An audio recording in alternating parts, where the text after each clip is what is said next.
nakasimangot ka na naman, nag-i-scroll, nagpapalipas ng oras, nagpapalipas ng sama ng loob.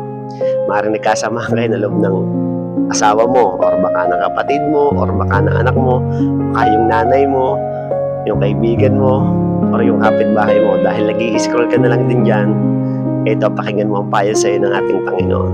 Amen? At ito makakatulong, baka katabi mo lang, ipapanood mo din sa Kanya. Sige po.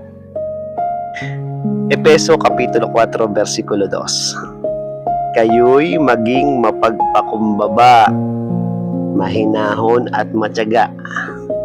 Magparaya kayo dahil sa inyong pagmamahal sa isa't isa.